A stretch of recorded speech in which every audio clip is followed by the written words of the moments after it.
Всем привет, дорогие друзья! Вы на канале Камин-Дом. Сегодня вас знакомлю с новинкой от компании Aston, она же Vesuvii. Это премиальная каминная топка прямиком из Европы, а именно из Германии. Собрана, кстати, здесь в России. Итак, эта модель называется Aston Consul 19900L, левая, с подъемным механизмом. Здесь стоят направляющие, которые прижимают механизм к двери, качественный уплотнительный шнур, шелкография.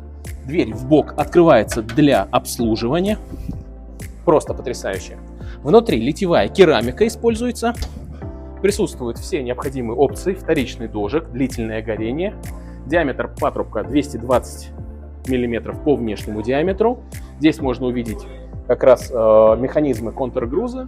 Вес каминной топки в районе 300 кг, а именно 275. Номинальная мощность 19 кВт.